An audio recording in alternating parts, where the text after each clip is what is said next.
We are in the living room of Elwin and Polly Matheson in Sun City West, Arizona, this 2nd of March, 1997, one day following Elwin and Polly's 56th anniversary. And Elwin has agreed to share memories of his growing up in Roscommon. And so we're in the living room of Elwin and Polly Matheson in Sun City West, Arizona, this 2nd of March, 1997, and one day following Elwin and Polly's 56th anniversary. Elwin has graciously agreed to share some of his growing up memories in Roscommon, and so without any delay, I'm going to have him begin to recollect early days in Roscommon.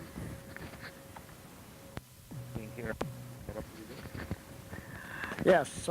First, I want to say that I miss Roscommon. I miss all the friends that I had up there, made over the many years. But at the present time, I'm glad to be in Arizona because you're having a lot of partly cloudy stuff up there today that I don't want to shovel anymore. I was born on 6th Street in Roscommon in 1916. I had 2 sisters and a brother, and my mother's name was May, and her maiden name was May Smith. She was born in El Dorado, and my father was D. Eugene Matheson, and he came from Port Huron and started in the newspaper business there in 1908.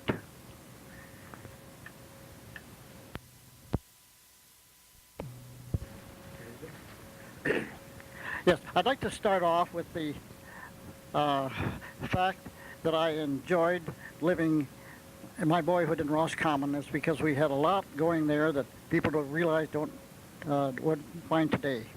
When I was first getting around, there were 2 valleys between 7th Street and the river. One was Bowers Valley and the other was Chase's Valley. And Moreland Dutton and I worked those 2 over as if we had discovered them. It was our territory because we practically lived in those 2, what we called them jungles back in those days. Now I remember Spence Chase, who lived in the corner, the northeast corner of Lake Avenue and 7th. And from there, going westward, why, there was the Bill Henry residence, and the Catholic Church, and then the Harley Williams residence, and then we came to a small livery stable operated by Jake Marsh, who taught the youngsters a little bit about making harnesses and little round quoits that he called for a game with rings in it. And then following down past there was the Andrew J. Price store, which was probably one of the larger buildings in town, and that housed the old Opry House, which was upstairs. And during the period when the basketball started, the team practiced basketball upstairs because there was no gym in the school at that time, and they practiced in that gym until one winter day, I think somebody started a fire and it got a little too hot and it burned the whole building down. So that was the end of our basketball. We would go to Grayling and practice, and then finally they built a new school, and I think that was around in 1930. And across the street from there, I remember the Kylie Gibbons store, and then a bakery, and then the Sly's dry goods store. And I remember Jim Sly because he had a routine every morning of coming out and looking up and down the street and letting the awning down and stand there and jiggle a few quarters in his pocket. And most of the time he wore striped trousers, a cutaway coat, and a white shirt, wing collar, and a black tie, and was quite the businessman.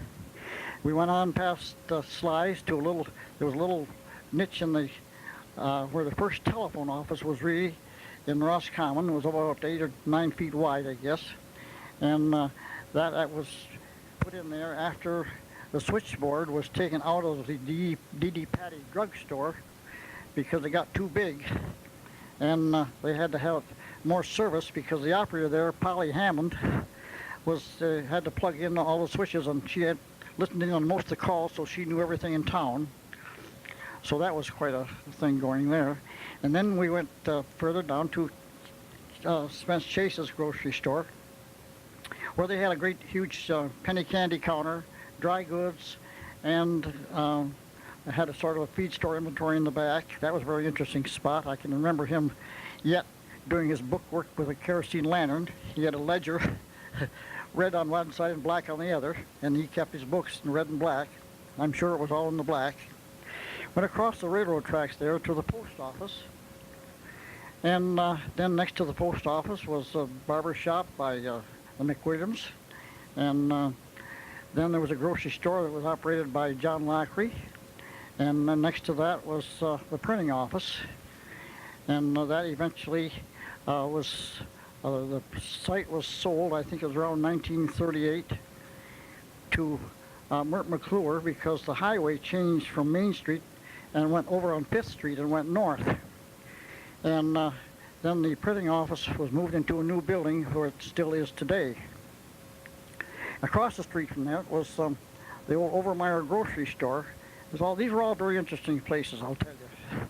And after that was the Oscar Carlson residence, and they had a great big garden spot right there downtown, and there's some livestock around there too. A lot of the places in town had livestock at that time. They had chickens, and a few had a cow or two, and there were some horses also.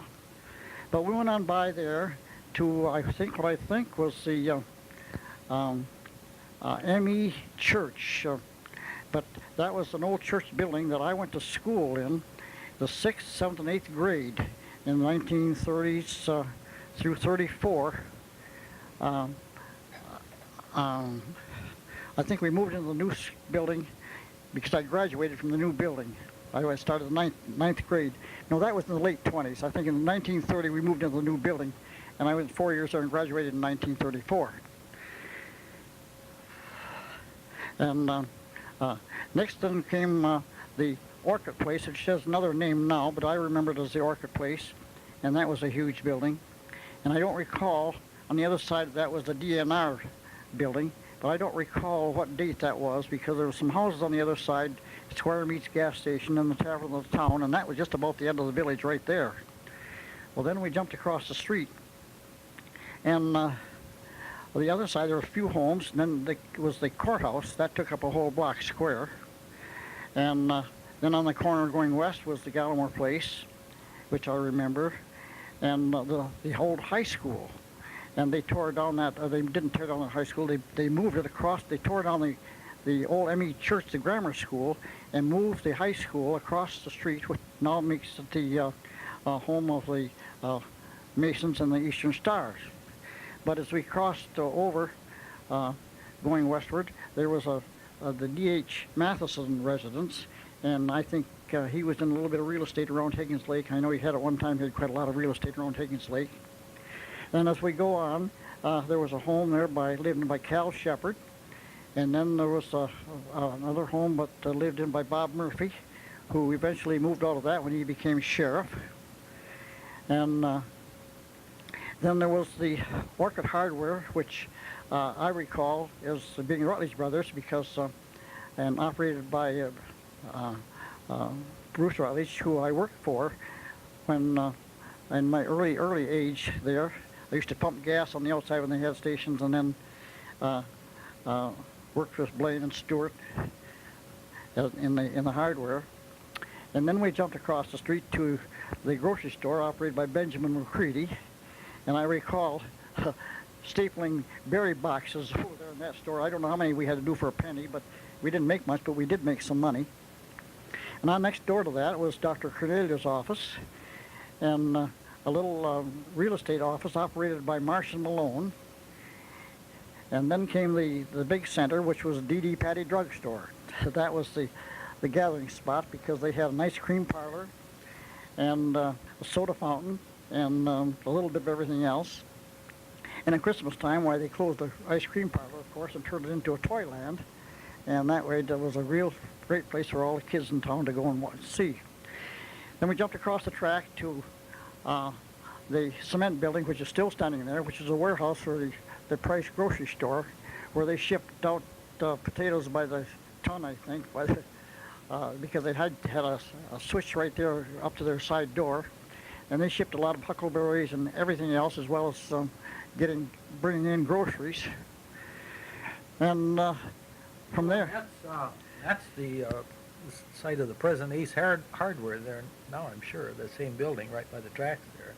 Well, that's great. I didn't know that. Yeah. Yeah, there were several things in there after the Prices. Well, the furniture store was in there. I think Jerry DeWitt had a furniture store in there. And then we go on, and then there was Wellman Knight had a restaurant next door. And Wellman was a great storyteller. He just loved to visit, and it was a very good restaurant to boot, too. And then there came the Roscommon State Bank, and that building is still there.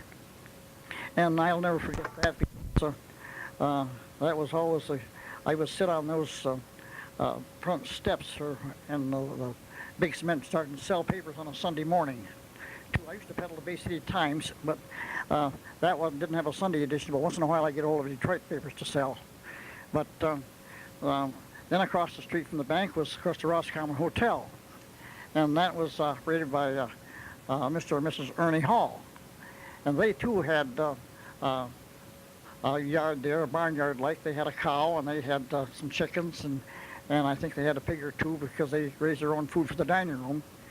And as we go on past that, we came to the garage, and that present garage that's still there, I think, was built, I remember, must have been back in the probably early 20s, because I remember one of the mechanics' dog fell in where they were pouring the footings, and they had to stop pouring the footings and get the dog out there. It was an awful time getting that dog out. His name was Ring, by the way, good hound. And that was owned at that time, I think, by a person by the name of John Dye. And eventually it was operated by DeWale and Shepherd. That would have been Henry DeWale and Clarence Shepherd, or Dutch Shepherd. And then eventually they sold that place and bought, when the new highway changed corners or changed routes, they moved over, which is to where the present garage still stands, that Clarence Shepherd operated that car, or operated that as a garage in the Ford Sales and Service. And I can remember after the war, Dutch came to me and he said, I'm only going to get a couple of cars this year. He says, but I want you to have one. And I said, well, how much are they? He says, well, I'll give it to you around $1,200. And I said, Dutch, I'll never see the day I'll pay $1,200 for a Ford. And I said, they'll come down. Well, they never came down. And I didn't get the car either. But when we went on there, as I guess from the printing office, I already mentioned the fact that that was where Overmeyer store was, where that garage was there, and then the Carlson place was beyond that, and the other, church, old church. But I do recall a lot of times, like the hill that Tom lives on now, Bowers Hill we call it. We used to slide down that with our sleds in the wintertime, and right from a steep hill in the front, and hit 7th Street, and do a little bit to the left, and then quickly veer to the right, and go inside the guardrail that was along that, what we call the Old Red Bridge, because it was painted with red lead. And that was back in, I would say, around 1920, but that was built maybe before that. And that was quite a hill to slide down. And we had a little problem once in a while with George Bowers. That was Tina Bowers' son, I believe. And we did a lot of sledding at night because it got dark awfully quick. And when it got too noisy, he'd come out and he'd throw the ashes out of his stove down that hill. And so it didn't make good sliding, but we just slip down the river and get a couple of pails of water and bring it back up and throw it on there. And a few minutes, it would be frozen over again, and we'd continue sliding. But we had another hill that we went, we would slide down, was in front of the Congregational Church, down past Wallace's, down past the creek. And a lot of kids there get together at nights because that's the only time we could do that. Didn't have any daylight. And I remember the old Congregational Church there was a cobblestone building, a fieldstone, and I think it was built by a man by the name of Geister, but I can't remember his first name. but I do know that I think he had a son, Colin Geister, and another one, Milo Geister, and a Hugh Geister. They were a long-time early residents of Roscommon, too. And then let me back again now. We're going to round the corner and talk about Claire Robbins. He was our funeral director at that time. He had a funeral parlor about where Fritz Bertle's house sits today. And I remember that vividly because we kind of peeked in the windows there once in a while. He didn't see much. But upstairs, the American Legion met up there, and they had bingo parties, and then they had a lot of feather parties. And a feather party, if you don't, some of you might not recall, was where they raffled off turkeys and geese and ducks and chickens and such forth. So it was getting kind of excited, especially when someone would get loose in that little crowd up there upstairs. And then as we go a little further along, there was a Herman Bertle Sr., who had the sales agency for Rio Motor Cars, and that was across the street from the old theater, which was on the corner across, well, I can't remember the name of that street there, but they moved it eventually across to, on Main Street, across to 5th Street, where it became the Colonial Hotel. But if you went on down the street further, why, there was another sales agency for Star Automobiles, and that was owned and operated by Tom Miller, a black man, and he was a very good mechanic and had a good business there until they moved the main highway over to 5th Street. And then, of course, the property values went up, and he couldn't afford to buy a new place, so he just gradually went out of business. And I remember vividly his wife, Ella Wheeler Wilcox Miller, who was an excellent seamstress and did some dry cleaning at, and down on South Main Street. And that was one of the nicer looking homes in town, very well kept up and very nice inside. And it was right across the street from the Will Cornelia home. And Will Cornelia at one time operated the hardware, a hardware, on 5th Main Street. It was on Main Street, the same one that the automobile stations were on. And right across the street was the Gaffney Saloon, and that was a big meeting place too, because they had a big card room, a pool room, and a barber shop. And later on in that same area, a few years later, they had a sort of creamery that was operated there, and that was next to the Bertle Hardware they put in after he got out of the automobile business.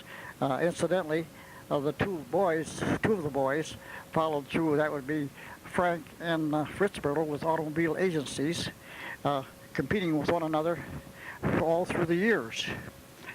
And I recall some incidents there. Well, we can't go into that right now. But they had some friendly competition with the talk of the town for a while, especially when the new Mustangs came out for Ford Motor Company. Well, let's pause for a minute here. I recall when Steinhauser was operating the Ford service for Frank down the street there, and they bought out a new car, the Mustang. And it really upset Fritz Bertle, who had the Chevrolet garage just up half a block up the street, because one morning he came out and found a truckload of manure parked in his dumped on his front doorstep of the garage with a sign out, "The Mustang is here." And they had quite a hassle about that over the years too, but a lot of friendly competition. And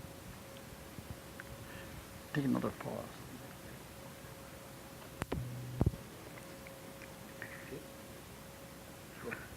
Okay, we go from here on to a well-known old gentleman in town was Marks. We call him Grandpa Marsh, and he operated a boat livery at the foot of South 6th Street, and he catered to trout fishermen on the Sable and guided a little bit now and then he took care of the neighborhood kids too, let them all run their boats up and down the creek and whatnot. and his daughter, Alice Marsh, was county treasurer for years. And next we stop over and talk a little bit about Bill Wallace, whose residence still stands, I believe, on Main Street. And he operated the local electric power plant. The building was later purchased by the Roscommon Manufacturing Company. But the power plant consisted of 2 diesel engines and 2 generators, one large and one small, the small one being on standby. It was operated from early morning until 10 p.m. when it was shut down and Bill Wallace went home. If you were entertaining and needed more light that night, he would, for $1 or $2, keep the power plant running until midnight, or as long as you wanted, as long as you had the dollar. And I believe it also ran a little bit longer on Saturday night. And I also recalled delivering the Bay City Times every afternoon for quite some time. And I had to think of around 30 customers at that time. One I really recall vividly was Mrs. Myers, who lived out on the boonies at that time, across a pole bridge over Tank Creek on 5th Street. The house still stands, if I'm not mistaken, although I've been told that it's a possibility that it may be torn down. I used to pick up the papers every afternoon as the train came in during the summer months, and after school in the wintertime. The train would arrive around 3 o'clock in the afternoon. I think it was called the Cannonball. And it was the main attraction every afternoon because everybody gathered to see the train come in because the tourists and vacationers were arriving. And they were met by friends and people from around Higgins Lake.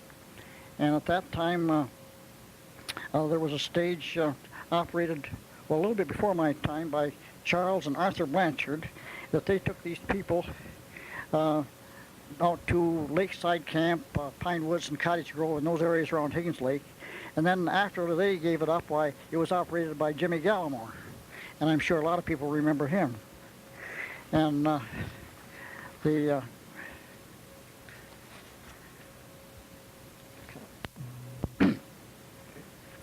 some people might wonder how the village acquired the river frontage, known as the Wallace Park in the area on the south side of the highway on 7th Street. The property was owned by the State Highway Department.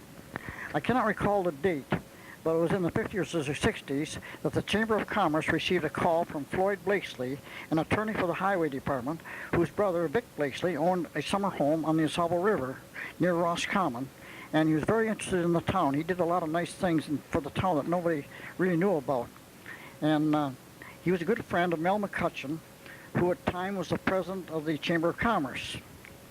The call came and to inform Mel that someone was inquiring about purchasing the property on the south side of the road to be used as a canoe livery.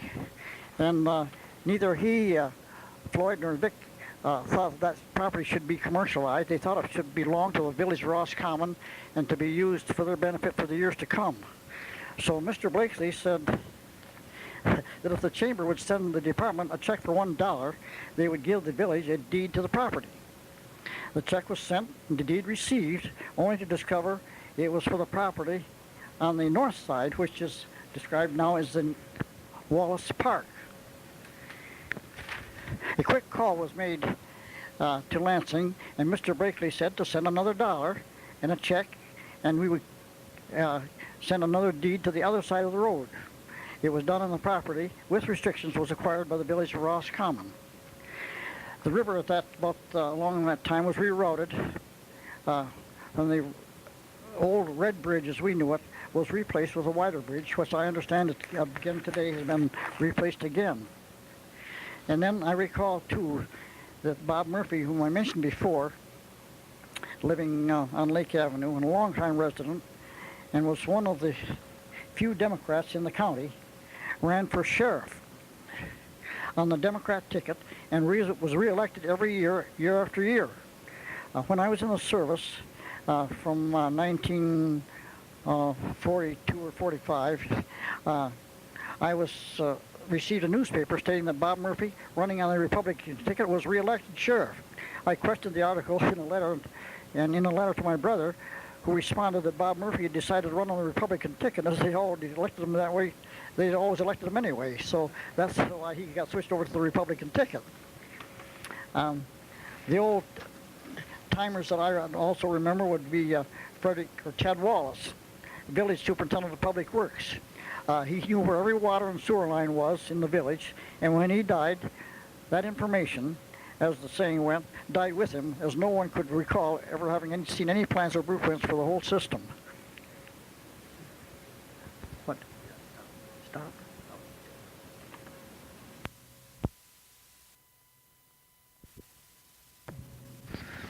Elwin, give us a kind of a rundown on your employment as a kid in Roscommon, some of the things you remember, and up through your career in the newspaper business, okay? Well, Tom, in my early teens, I worked at a lot of odd jobs, including summers at Rutledge Brothers Hardware and Bob Phillips Wholesale and Retail, Grocery and Meat Market. And I recall some of the things that happened during those days because I worked a lot, learned a lot about tinsmithing from Bruce Rutledge there. So I loved the tin shop. Then when I got over to the meat market, that paid a little more money. But I used to go down to Harrison with Roy Scott, haul back potatoes by the ton, leaving at 4 o'clock in the morning, getting back at 9 o'clock at night. So that was quite a day. And I can recall sitting out in front of that old Price warehouse there on a Sunday morning, grinding hamburger for the CCC camps that would be delivered by Phillips Market on Monday morning. So I had quite an experience in my younger days. I graduated from Gary Shiggins High School and continued working at Roscommon Rutledge Brothers Hardware most of the summers, and spending time off and on to work in the printing office, which I wasn't too fond of, but when the time came I had to get into it. But in the early months of 1935, 1937, and 1941, I was employed in the document room in the state senate in the legislature in Lansing. That's just when they were in session. I learned firsthand a lot about politics. I learned one must trade a lot of pencils to accomplish any measures in the legislature, some good and some bad. It's much worse today and on a much larger scale, especially in Congress. Politics were not for me. It was in 1939 that I met Pauline Ensminger. We were married in March 1941 and moved to Lansing before I went to work in the legislature again that year. And in May of that year, we came back to Roscommon. My father died in June 1941, and Darrell and I took over the Roscommon Herald News to operate it for our mother. I went into the service early in 1933, or 43, and served in the European Theater for nearly 2 years before being discharged in October 1945. Coming back, and Darrell and I continued to run the newspaper until it was sold in August of 1974. Now, I think that's about it for the day. Elwin, in our conversation earlier, I remember something that we thought was pretty funny about when you were in the service in Florida. You want to recall that about the haircut? Oh, yes, that's the first time I've been on a Roscommon or all the state for a long while. And when we were in training at Drew Field near Tampa, Florida, where we had our training along on the beach there, and at the same time Dobie Munn was down there, so I got to see him once in a while. And then I had to get my haircut one time down there, and somebody said, well, there's a fellow over in the other camp along there a couple of miles away with a good haircut. He said, you ought to go over there and give you a good haircut. So I found my way over there and walked into this tent, and the guy walked out, and nobody else but Dwayne McWilliams. So that's where I ran into him during the Army. I went over the seas, I'll never forget that either, on the Queen Mary, and it took us 4 days to get over there, and I think when we came back in October of 1945, it took me 2 weeks on Liberty ship. Accommodations weren't quite so good. Elwin, thanks very much. I know that the Roscommon Area Historical Society values these experiences from a long time back, and I just want to, on their behalf, thank you. Go on.